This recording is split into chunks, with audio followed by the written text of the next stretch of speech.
Écoutez, ça fait toujours plaisir. Ça fait toujours plaisir de voir autant de personnes réunies pour un enterrement, parce que c'est quand même pas un sujet toujours gai. Et puis, il y a un truc qui va pas se passer, parce que dans un enterrement, on dit du bien des gens qu'on enterre. Je vais avoir un peu de mal.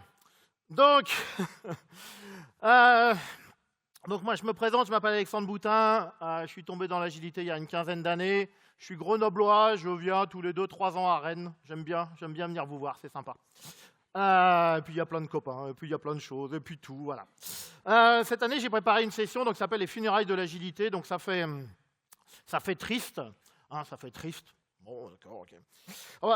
C'est pas les funérailles de l'agilité en fait, hein. C'est les funérailles des méthodes agiles. Je vais vous expliquer la grande différence que je fais entre les deux. Ce que je vais vous raconter, c'est vraiment moi. C'est-à-dire, c'est mon état d'esprit actuel. C'est clairement pas la vérité. Donc, attendez, prenez de la distance avec ce que je vais dire. Vous n'êtes peut-être pas du tout dans cet état d'esprit, c'est tout à fait normal et vous êtes des gens très bien. Moi, il y a à peu près 13 ans, il y a 10 ans, j'aurais été incapable de faire le discours que je vais vous faire aujourd'hui. Il fallait que je vive tout ce que j'ai vécu dans l'agilité pour pouvoir raconter des trucs. Cette conférence, elle vient d'un constat assez simple. Vous me voyez sur scène, certains pourraient se dire que ça serait bien qu'il fasse un régime. Et quand on fait un régime, on pose des questions à la personne qui fait son régime. Où en es-tu de ton régime ? Une question tout à fait sympa, il n'y a pas de souci. Et bien entendu, la personne répond, eh ben moi, j'applique au régime.fr et je prends l'outil de Weight Watcher. Ça, c'est la réponse que vous entendez tous les jours d'un quelqu'un qui vous dit « je fais un régime ». Et quand vous lui dites après, alors, et après, dans le régime, tu feras quoi ? Bah, je ferai, qu'est-ce que j'ai mis ? Comme j'aime.fr. Cet été, on en a eu des pubs. Hein. Personne dit ça. Personne dit ça. Quand vous demandez à quelqu'un, t'en es où de ton régime ? Vous répond, bah, j'ai perdu 3 kilos des 2 premiers mois, c'est dur, je m'accroche, je me défonce. Je ne sais pas, il vous répond des choses comme ça, il vous parle de bénéfices. Il vous dit ce que ça lui a fait, voilà, comment il le vit, etc. Il fait ça. Non, ça vous paraît logique. Alors maintenant, je vais reprendre les oiseaux. T'en es où de ta transition agile ? Ben, moi, je fais du Scrum avec Jira. Ben, ça fait rire, et pourquoi ça n'a pas fait rire avant sur le régime ? Et tu vas faire quoi après ? Je vais faire du safe. On pose une question pour le régime, on vous répondrait bénéfice, j'ai perdu quelques kilos, etc., etc. On pose une question sur l'agilité, on vous répond méthode, outil. C'est d'une logique implacable. Ça m'a choqué. C'est ça que j'entends depuis quelques temps, là. C'est pour ça que je fais la conférence. Ça, c'est choquant pour moi. C'est vraiment choquant. Où en es-tu de ta transformation agile ? Je fais du Scrum, j'utilise Jira, et demain, je ferai du Safe. Alors, il se passe quoi ? Parce que pourtant, c'est clair. Il y a un message initial, je les ai mis sur les tables de la loi, ok, on peut discuter, hein, est-ce que c'est vraiment gravé dans le marbre ? Moi, je trouve que ça ne bouge pas assez à mon goût, le manifeste agile. Mais c'était clair quand même. Individu, interaction, plutôt que processus et outils. C'est marqué. Depuis 17 ans, c'est marqué noir sur blanc. Et quand on demande à les gens, qu'est-ce que vous pensez de votre agilité ? On vous répond, processus et outils.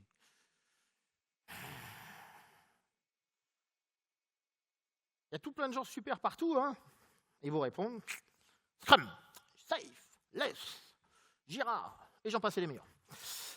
Alors, ok, ça fait réfléchir. Et moi, je me suis demandé ce qui s'est passé. Alors, j'ai 5 hypothèses. C'est les miennes. Je vais vous les partager. Vous me direz ce que vous en pensez. On va peut-être raconter un peu l'histoire de l'agilité. Dans l'informatique, il y avait des gens qui subissaient des méthodes où on demandait d'exécuter. Donc, ils exécutaient, ils étaient là, ils avaient mis leur cerveau de côté et ils exécutaient.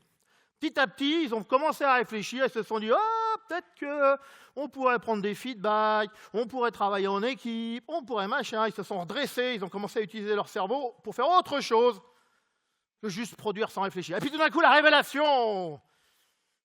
Le dieu méthode et certification est arrivé.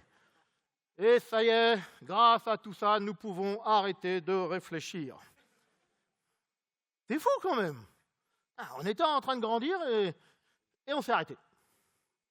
On pense avoir atteint, voilà, l'idée ultime. Donc alors, regardons un peu les hypothèses. La première, l'habitude. À tout problème, sa solution. Je veux passer à l'agilité, donnez-moi la solution. Alors si je vous réponds, alors vous allez devoir faire des efforts, il faudra changer. Oh purée, qu'est-ce que j'ai pas envie d'entendre cette réponse. Par contre, si on me répond, fais du Scrum avec Jira, ah ouais, ça c'est cool. Donc l'habitude, quand j'ai commencé à être indépendant, il y a un copain qui m'a dit, je vais t'aider à vendre des solutions agiles. Moi je lui ai dit, c'est super sympa, mais moi je ne vais pas vendre de solutions. Je vais avoir des concepts, je vais avoir une approche, je vais vendre des idées, je ne sais pas. Mais voilà. Il me dit, mais si tu ne vends pas de solutions, tu ne vendras rien parce que les clients veulent des solutions. Je lui ai dit, qu'est-ce qui m'empêche d'essayer? Bon, puis vu mon business aujourd'hui, je n'ai pas de problème. Donc on est effectivement à tout problème sa solution. Ça me rassure en fait qu'on me parle de méthode. Attendez, les hypothèses pour moi elles sont complètement valables. Hein. Je n'en veux pas aux gens qui raisonnent comme ça. Hein. Ils ont des habitudes. On leur a toujours dit ce que j'ai marqué. À tout problème, sa solution. Donc forcément, j'ai un problème, je veux une solution. Voilà. Il y en a un autre aussi qui est intéressant. C'est une hypothèse de méconnaissance. Alors celle-là, elle m'est arrivée il n'y a pas très longtemps. J'anime un atelier, un forum ouvert avec 250 personnes pour un client, etc. Qui a complètement foiré d'ailleurs, mais ça c'est un autre sujet. Mais on a appris plein de choses. Puisqu'on s'est appuyé sur ce qui marchait, ça fait longtemps que je fais ça. Et il y a un des managers qui, à la fin, on était là, on discutait tranquille, qui me dit « Qu'est-ce que tu penses de Safe ?» Et merde, la question qui m'embête toujours. Donc bien entendu, en bon coach, je lui réponds une question. Ouais. Si vous voulez devenir coach agile, apprenez à répondre par des questions. On vous a montré ce matin, il y a plein de façons de poser des questions et tout. J'ai dit, ok, mais pourquoi tu me parles de Safe? Et il me répond la chose suivante. Moi, j'ai une équipe de 6 personnes, mais en 2019, elle va monter à 30. Donc, je me pose la question de la scalabilité, comme on dit. Donc, c'est une vraie question de manager. Il est en train de se mettre dans le futur, il est en train d'anticiper. Donc, il est tout à fait légitime dans son rôle. Et donc j'ai regardé un peu et ça me rassure que quelque part, qu'il y ait des gens qui aient pensé à ce qu'on devait faire quand on voulait passer de l'agilité à 30 personnes. Donc voilà, je vais aller sur les gens qui ont réfléchi. Il y a des gens bien. Voilà. Donc je ne sais pas mon sujet. Je ne sais pas comment faire. Je pourrais me documenter. Mais après tout, je vais essayer d'aller voir des experts qui ont déjà travaillé le sujet. Donc pareil, je ne lui en veux pas du tout. Il a une logique assez qui est compréhensible après. Donc. L'hypothèse quand même que je vois le plus souvent, c'est une hypothèse de mimétisme. Ouais, j'ai vu des post-it là-bas et puis ils marchent bien. Je veux des post-it chez moi. Ouais, pourquoi faire? On ne sait pas, mais je veux des post-it chez moi. Il y a des mecs qui se réunissent tous les matins, c'est vachement bien. Ils m'ont dit que c'était bien tous les matins de se réunir. Je veux du Scrum. Parce qu'on m'a dit que Scrum, c'était se réunir tous les matins. Ouais, et le consultant, il dit ce qu'il veut. Il y a des trucs. Ouais, c'est vachement bien. Je veux du less, je veux du safe, je veux le scaling à l'échelle. Et le truc absolument magnifique que l'on voit aujourd'hui, les gens de Spotify, ils ont écrit, dit, répété, marqué. Je ne sais pas ce qu'ils ont pu faire pour le dire mieux que ça, que non, ce n'était pas un modèle. Et pourtant, les mecs, ils disent, moi, je veux comme Spotify. C'est hallucinant. Donc là, voilà. Donc, on se dit, mais ce qui marche pour eux ne marchera pas pour vous. Arrêtez de faire du mimétisme. Il va falloir trouver votre propre voie. Voilà. Donc, voilà. Ce que je vois du fonctionnement des autres, c'est souvent leur méthode. Donc, je demande effectivement la méthode. Ça se comprend. Hein. Pareil, je ne suis pas en train de dire qu'ils ont tort. Je suis en train de chercher les hypothèses. Voilà un petit peu. Alors, il y a une autre hypothèse, elle est plus souvent, c'est l'hypothèse de protection. Je veux mettre en place Scrum, ça ne marche pas, c'est la faute à Scrum. Ah bah si, ça ne peut pas être la mienne. Moi, en plus, j'ai payé. Ah, j'ai trouvé du budget. J'ai pris des super consultants, d'accord? Et pourtant, ça ne marche pas. Alors, maintenant, ça ne marche pas, c'est toujours compliqué, parce que est-ce que j'avais vraiment défini ce que marcher voudrait dire? Puisque moi, je voulais de l'agilité, donc on ne sait pas trop ce que ça veut dire. Donc voilà. Mais est-ce que je voulais aller plus vite? Est-ce que je voulais que mes équipes se sentent mieux? Est-ce que je voulais je ne sais pas quoi? Mais non, ils ne l'ont pas dit. Donc hypothèse de protection. Ça, c'est cool. Et puis, la dernière hypothèse, quand même, pour moi, est une hypothèse de simplicité. J'en ai un petit peu parlé, c'est de dire, attendez, quand moi j'arrive chez un client la première fois, je vois le manager, il me parle d'agilité. La première question que je lui pose, c'est « Quels efforts êtes-vous prêts à faire, vous ?» Et là, il me répond « Non, c'est pour eux. » Comment dirais-je? Non, j'ai dit « Mais vous aussi, vous aussi. » Alors peut-être pas à très court terme, mais ça va vous impacter à un certain moment donné.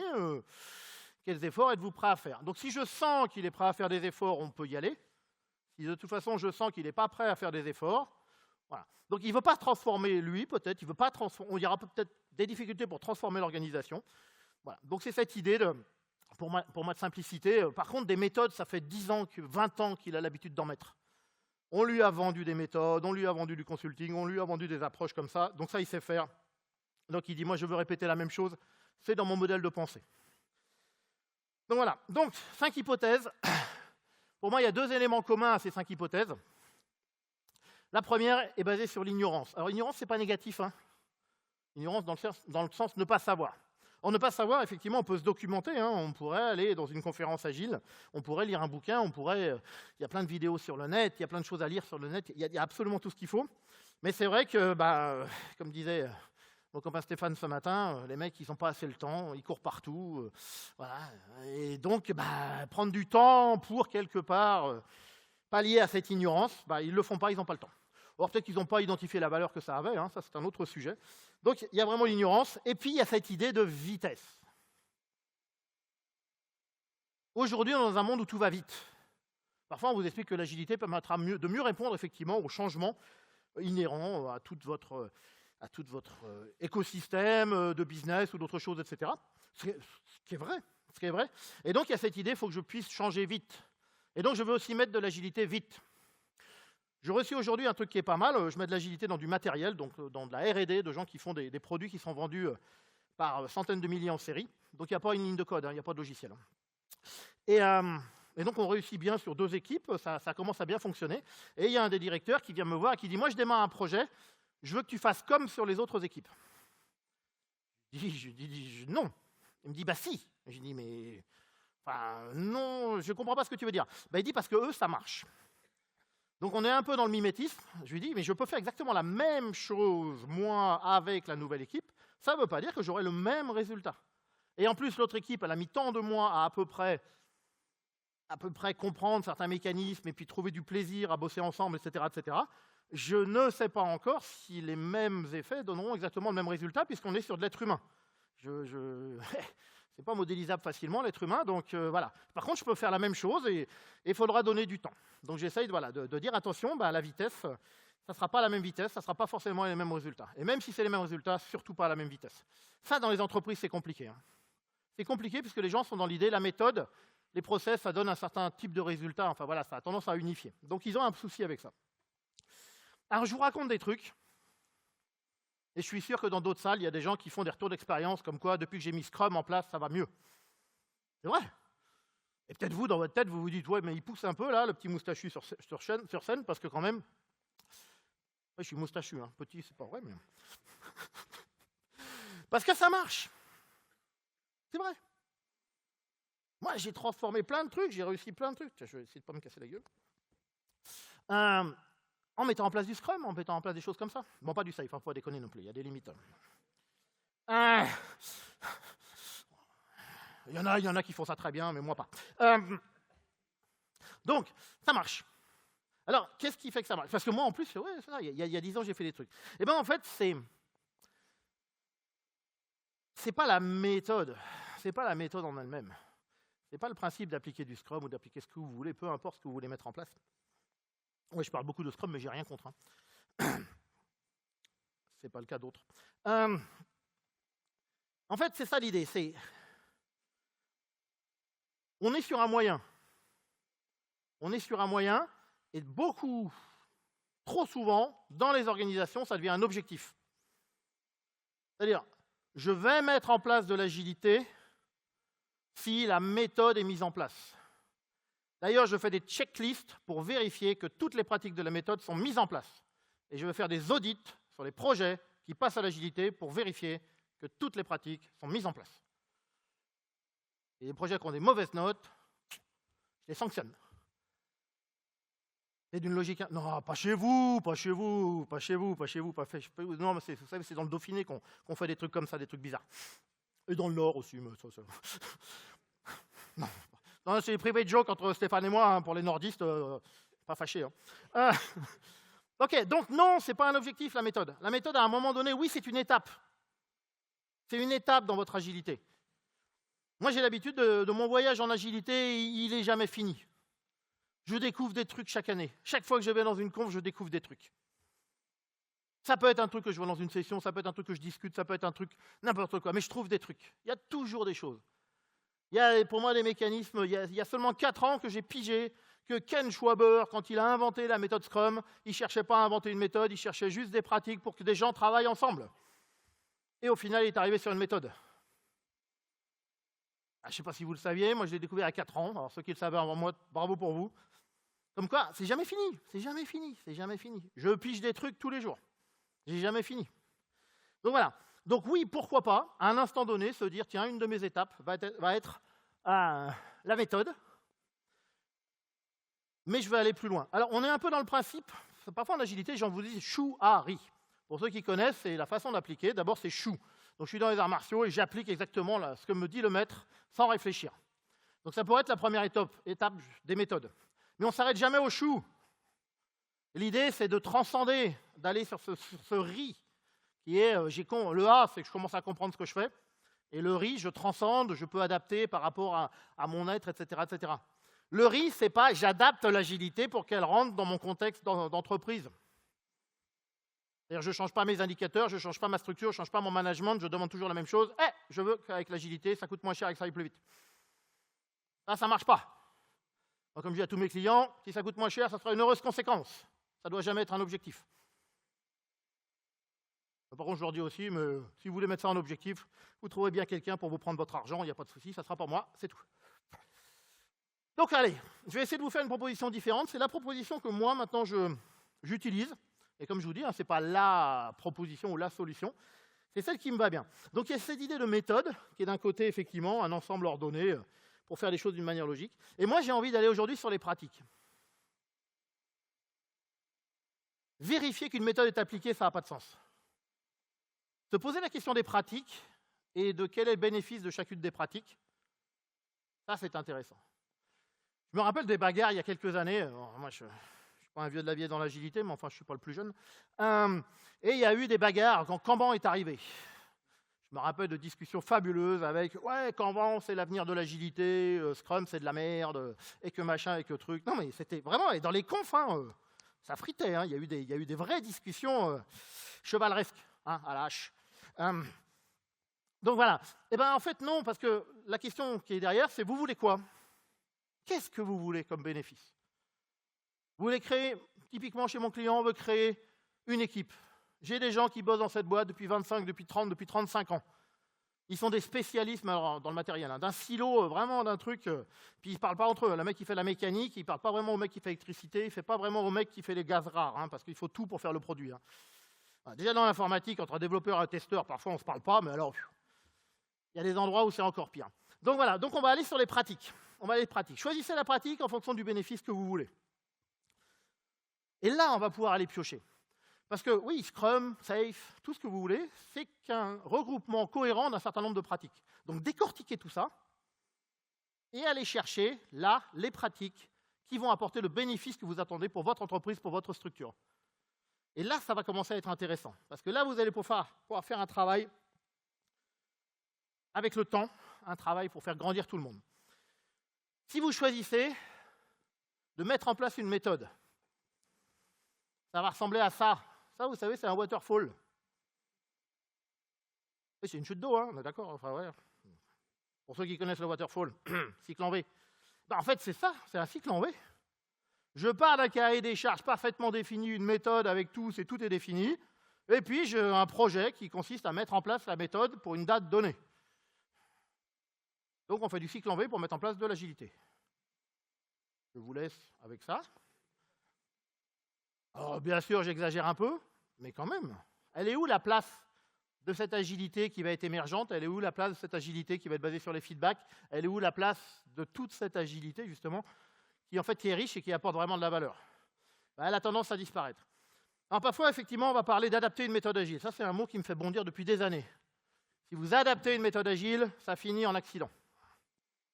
Arrêtez d'adapter. Surtout alors que vous n'avez même pas fait le chou. Et vous n'avez pas encore compris ce que vous faisiez, mais il faut l'adapter. Ça, dans les entreprises, c'est fabuleux. Hein. Qu'est-ce qu'on peut adapter vite? Ben ouais, mais tu comprends, Alex, dans notre structure, nous, il nous faut un budget, machin, il nous faut pouvoir provisionner l'année prochaine. Ah, mais tu te rends pas compte, si on ne dit pas une date de livraison... Ouais. Moi, je me rappelle chez un client, il me montre un planning un jour. C'est une affaire que je n'ai pas prise parce que je n'avais juste pas le temps de la prendre. Et je dis... non, parce qu'avant, il me parle d'un projet, je dis, je peux voir le planning. Il me sort le planning et je dis, non, c'est pas celui-là que je veux voir. C'est celui d'il y a un an. Il me dit, non. Je dis, qu'est-ce que tu veux? Ils me disent, mais pourquoi tu veux voir celui d'il y a un an? Parce que je veux voir comment il a évolué. Et si vous l'avez bien tenu, parce que là, vous me dites un planning, vous me dites, mordicus, celui-là, on va le tenir. Et ils me disent, non, parce qu'en fait, il y a un an, c'était le même, mais il a glissé. Et par contre, quand je leur dis, donc on arrête de faire les plannings. Ah bah non. Tu te rends pas compte? C'est ça que j'ai eu, hein. C'était il y a 10 jours. Hein. Mais non, si on ne fait pas de planning, je ne peux pas faire le chemin critique. Je ne peux pas savoir par quoi commencer. Bah, commence par ce qui apporte le plus de valeur. Je sais pas. Ou commence par ce que tu veux, mais commence. Arrête, il y a un autre projet. Hein. Le projet ne démarre pas tant que le planning n'est pas là. Ouais. Non. Voilà. Donc, on est là. Alors, bien sûr, après, la méthode agile, elle va devoir rentrer là-dedans. Donc, on va la tordre, on va faire le machin, etc. Et aux surprises, comme ça ne marche pas, on passe à la méthode d'après. Donc, si vous saviez le nombre de clients qui sont passés à Safe, alors que quand moi, je vois l'état physique et mental de leurs équipes qui sont dans des situations de difficultés pas possibles et de souffrance, mais la décision de l'entreprise, c'est de passer à Safe. Non, putain, occupez-vous des gens, là. Là, il y a un souci avec les gens dans les équipes, là. Je m'en fous de la méthode. Mais ne croyez pas qu'en ayant un nouveau pattern, ça y est, qui vous projette dans la suite, vous allez régler tout ça. Ça ne va rien régler. Je répète, j'ai rien contre Safe. Non, parce que si vous pensez que j'ai un truc contre Safe, je vais avoir une contradiction tout à l'heure qui va m'embêter. Donc c'est pour ça que je le dis. Voilà, le fait de le dire. Donc oui, on va travailler sur les pratiques. Entraînez-vous à la pratique. Vous allez pratiquer une des pratiques, je ne sais pas, si vous voulez de la constitution d'équipe, eh bien faites-les partager ce qu'ils ont à faire sur un tableau de post-it. Non, je ne parle pas de management visuel, je dis juste partager ce qu'ils ont à faire. Pourquoi pas sur un tableau de post-it? Je ne dis pas de faire un sprint meeting décomposé en tâches et de faire un suivi tous les jours. Non, je dis juste, rendez visible tout ce que l'équipe a à faire pour petit à petit que les gens se rendent compte qu'ils ne travaillent pas tout seuls. La pratique, c'est juste ça. Le bénéfice, c'est faire en sorte que les gens travaillent en équipe. Et pour faire ça, je peux aller piocher à plusieurs endroits des choses qui vont contribuer à ce bénéfice. Et non pas la méthode pour la méthode. Même si la méthode pourrait contribuer aussi au bénéfice. Mais la méthode arrive avec tout un tas d'autres choses. Donc voilà, on s'entraîne à la pratique. On va donner, et les bénéfices seront pérennes par la pratique. Si vous contrôlez la méthode, comme tout contrôle, hein, nous sommes êtres humains. Si on nous oblige à faire quelque chose, on le fait. Mais si on n'est pas d'accord avec ça, dès qu'on arrête de nous contrôler, de nous obliger, on arrête de le faire. C'est un grand classique. Hein. Aujourd'hui, il y a de plus en plus de monde dans les confs agiles, c'est super. Plein de gens s'intéressent. Moi, j'ai du boulot par-dessus la tête, ne changez rien. Mais dans la réalité, il y a aussi beaucoup de gens qui commencent à arrêter. On commence à avoir de plus en plus de détracteurs. C'est intéressant de se poser la question, d'essayer de comprendre, ça vient d'où, tiens, etc. Souvent, c'est parce que des choses ont été mises en place d'une certaine façon. Bon, c'est trop sérieux, hein. On fait une pause. Voilà.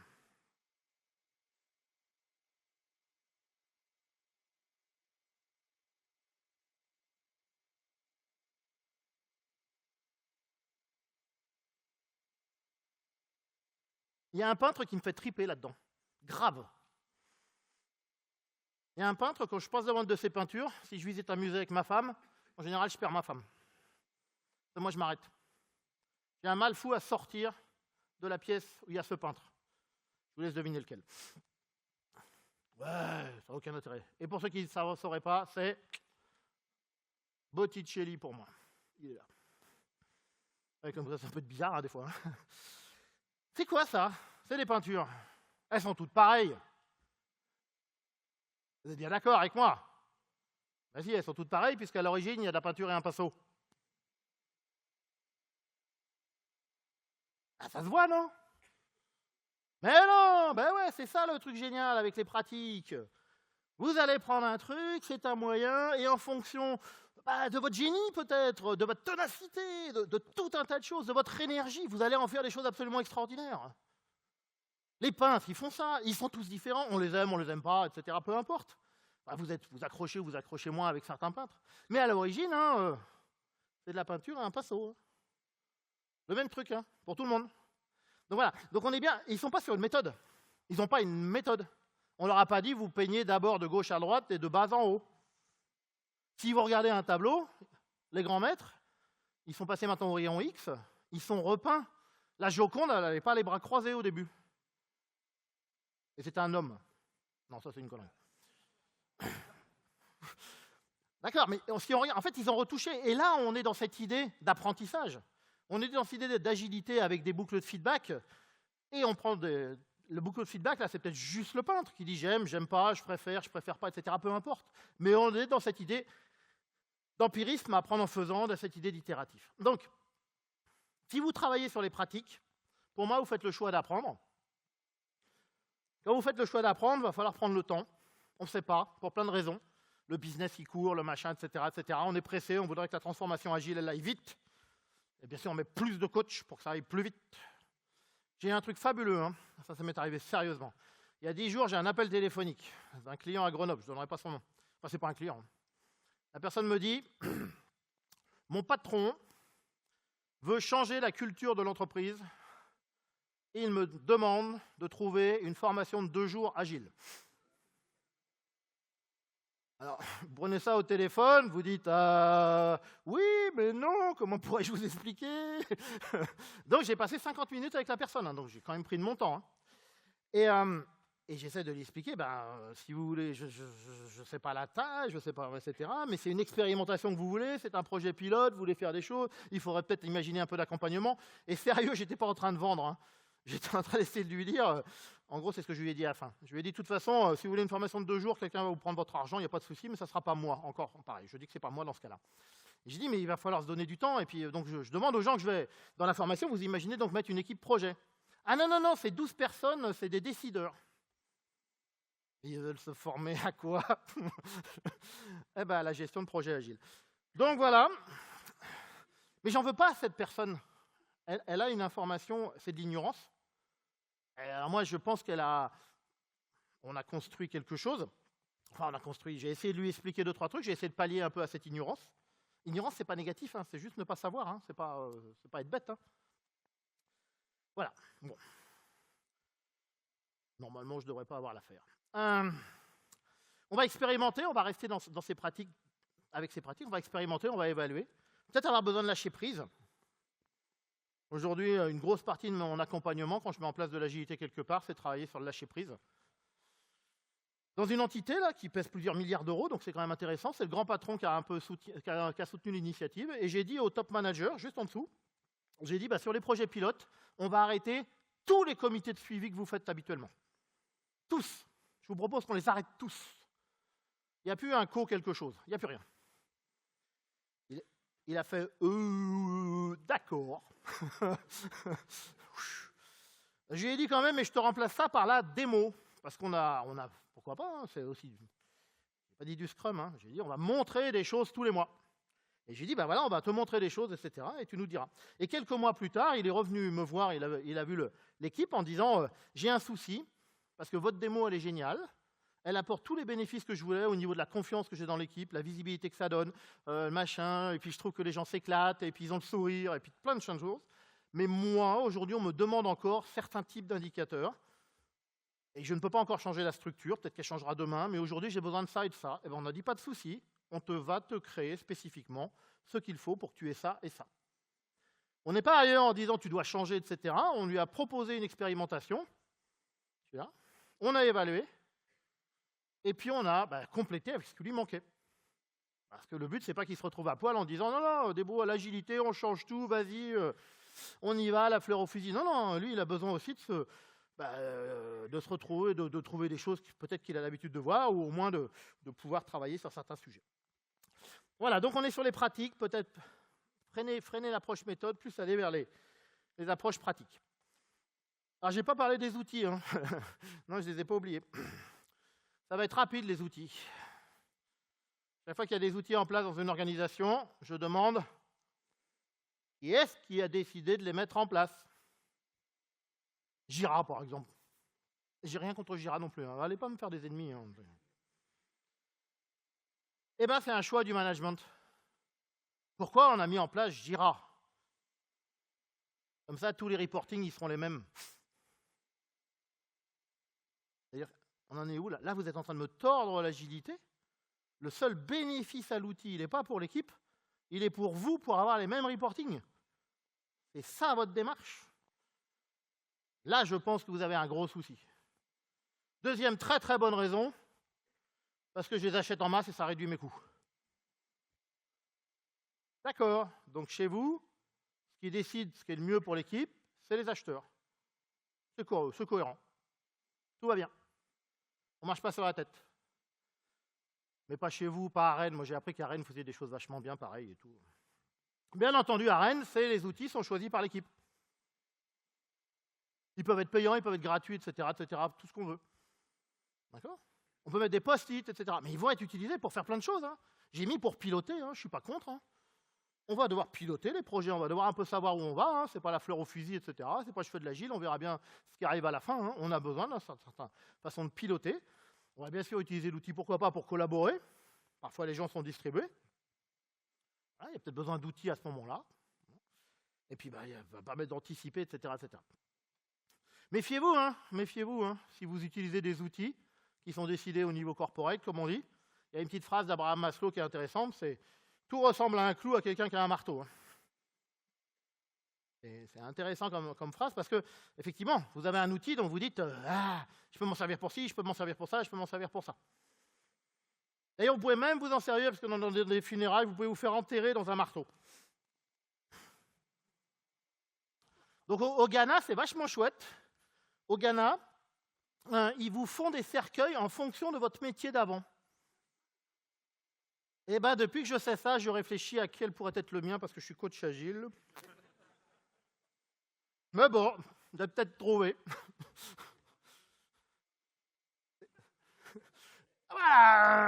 Il faut des livres, etc. On pourrait mettre un paquet de post-it, on pourrait faire des trucs comme ça, mais... Non, mais il faut plein de trucs, c'est juste magique. Tapez juste cercueil Ghana, c'est une photo et c'est juste magnifique ce qu'ils ont comme idée. Donc voilà, donc si vous voulez, vous pouvez même aller dans un marteau. Ok, donc voilà pour les outils. Alors, j'aimerais bien vous emmener un petit peu sur d'autres chemins, puisque moi j'ai des sources d'inspiration aujourd'hui, ce qui m'aide à progresser, puisque mon chemin en agilité, il est pas fini, hein, puisque l'agile n'est pas un objectif, hein, ni l'agilité. C'est un, je ne sais pas comment le définir, c'est une espèce de truc vers lequel moi je vais en tout cas. Donc il y a des choses qui ont été dites un petit peu à la keynote de Laurent ce matin, mais je voudrais revenir, voilà. Il y a Dan Mesic qui fait des choses très très intéressantes. Oh, pardon. Il a le principe d'Open Space Agility. Et puis il a une phrase, voilà, il dit on ne peut pas imposer aux gens. Si vous voulez que ça dure, ça ne peut pas être imposé. Il faut absolument avoir une adhésion. Et donc cette idée d'Open Space, pour ceux qui ne connaissent pas le format, c'est un format forum ouvert en français. Donc les gens vont venir et ils vont proposer les sujets sur lesquels ils ont envie de discuter. Et il y a toute l'attitude pour les personnes d'aller discuter un sujet, un autre, etc., etc. Donc c'est des formats que moi j'adore. Voilà. Et donc il a un schéma que moi je n'aime pas. Je préfère revenir à le schéma d'avant, que je trouvais beaucoup plus simple. Et c'est cette idée de se dire, ok, donc avant ça s'appelait Open Agile Adoption, il a changé le nom, mais peu importe. On réunit tous les gens de l'organisation, on fait un événement, on dit aux gens de quoi avez-vous envie de parler. On va dire aux gens, qu'est-ce que vous aimeriez changer? On peut donner des règles. Je suis désolé, on ne pourra pas embaucher plus de personnes. Je suis désolé, nos budgets sont limités. On peut tout à fait donner des règles, des cadres aux propositions qui seront faites, parce que ça fait partie d'une entreprise, n'a pas tous les moyens possibles et inimaginables non plus. Et puis voilà, on fait tous les 6 mois, c'était avant. Maintenant, ils proposent tous les 100 jours. Et on a des choses qui se font. Il y a bah, y a des gens en charge de faire avancer un petit peu les différents sujets. Puis on se revoit 100 jours plus tard pour refaire un forum ouvert, retravailler sur les sujets. C'est une invitation, le forum ouvert, hein. Ce n'est pas une convocation. Tous les gens de l'entreprise ne sont pas obligés d'y aller. N'y vont que ceux qui veulent. De toute façon, si personne ne veut y aller, la transformation ne pourra pas se faire. Donc ça ne sert à rien de la mener. Ça, c'est des freins dans les entreprises. Hein. Quand on veut organiser des événements, et moi je dis ça doit être une invitation, et les gens me disent mais si personne ne vient, bah, c'est que c'était les bonnes personnes. C'est un des principes du forum ouvert. C'est toujours les bonnes personnes, et il se passe toujours la meilleure chose qu'il puisse se passer. Ouais, c'est un peu compliqué à comprendre. Non, ça paraît tellement simple, mais en fait c'est compliqué. Hein. Je suis tout seul, t'es la bonne personne. Mais je ne peux pas discuter, c'est la meilleure chose qui pouvait se passer. Ok, je repars avec ça. Ouais, pour ceux qui ne connaissent pas le forum, il y a 2 autres règles qui sont super compliquées. C'est ça commence quand ça commence et c'est fini quand c'est fini. Ouais, c'est 4 règles, c'est un peu compliqué. Mais du coup, ils rajoutent une loi. Ouf, enfin une loi. Parce qu'on en a quand même besoin. C'est la loi des 2 pieds. Si à un moment donné, tu n'apprends plus, tu ne contribues plus, tu as 2 pieds, c'est temps. Va voir ailleurs. J'espère qu'aujourd'hui, dans cette salle, vous vous sentez libre de votre loi des 2 pieds et que ceux qui ont envie d'aller voir ailleurs, parce que ce que je leur dis, ça ne les intéresse pas, eh bien faites-le, il n'y a aucun problème. Partez pas tous tout de suite. Hein. Non, c'est pour mon ego, c'est juste pour mon ego. Le reste... Donc voilà. Donc Dan Mesic, c'est intéressant d'aller voir ce genre de choses, c'est de se dire dans les organisations, ok, on pourra pourquoi pas les méthodes comme une étape, mais peut-être on pourrait essayer de transformer les choses, aller voir les gens, leur poser des questions, etc. C'est qu'une idée, c'est pas la seule façon de faire, mais c'est une idée. Il y a autre chose qui existe, c'est Joshua Karevsky qui est parti sur Moderne Agile. Il est parti de l'hypothèse que le manifeste Agile il était quand même un petit peu figé depuis un certain temps. Hein. Pour l'agilité, sachant qu'on doit évoluer, boucle de feedback, etc., ça fait quand même 17 ans que c'est le même. Hein. Donc voilà, on peut peut-être imaginer. Et ils se sont dit, ok, est-ce qu'on ne pourrait pas avoir ce principe de quatre valeurs? Et moi, je l'aime beaucoup, le Moderne Agile. Et j'avoue que ça m'inspire. Rendre les gens fantastiques. Oh, ça me fait triper, ça. Moi, si un client me demande un jour, peux-tu venir chez nous pour rendre les gens fantastiques? Oh oui. On discutera du prix après, parce que j'ai tellement envie d'y aller. J'ai tellement envie d'y aller. Ça me fait triper. Voilà, et puis après, on a les choses plus classiques, sur des boucles de feedback, délivrer régulièrement, expérimenter, apprendre, et puis faire de la sécurité un prérequis, parce qu'il faut que le cadre professionnel, il y a aussi de la bienveillance, il y a une forme de sécurité, il y a tout un tas de choses, etc. Voilà, donc c'est intéressant. Dans le même idée, quelque chose qui va s'appeler... pardon, je l'ai mis dans cet ordre-là, c'est pas grave. Autre chose, je pensais que ça allait sur Alistair, mais c'est pas le cas. On a une autre approche qui s'appelle Agile Fluency, qui est intéressante aussi. C'est un petit peu de dire, je vais transformer, mais par étapes. Donc je ne donne pas de solution, je ne dis pas forcément ce qu'il faut faire, mais j'essaie de me dire, voilà, je pars d'une équipe qui est telle qu'elle est, et je vais essayer de faire un shift de culture sur du focus. Je vais essayer de changer, par exemple, mettre la valeur au centre. Aujourd'hui, vous allez sur les équipes projets, elles vous parlent planning, délai, coût, budget. Elles vous parlent très peu valeur. Je pense l'intérêt de se dire, commençons par faire le shift sur la valeur. Pourrait-on dire, voilà, comment je peux être sûr que ce que je produis apporte de la valeur, pourquoi pas le quantifier s'il faut, des choses comme ça. Donc c'est ce shift. Travailler ensemble aussi, peut-être changer un petit peu. Et puis après, je pourrais peut-être m'améliorer. Je pourrais avoir des pratiques d'ingénierie, si je fais de l'ingénierie, je pourrais avoir des pratiques spécifiques. Je vais m'améliorer, etc. Je vais peut-être voir un petit peu, essayer de m'optimiser aussi, parce qu'il y a peut-être des choses, là, ça va toucher à l'organisation. Il y a peut-être des choses que je dois changer dans l'organisation pour que ça puisse aller plus vite. Puis je vais essayer de renforcer tout ça avec une culture. Donc ce qu'on fait Diana et James est très très intéressant.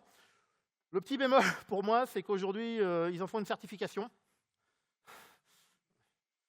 Alors, c'est Alexis la semaine dernière, Alexis Monville, là, qui était là ce matin, qui m'a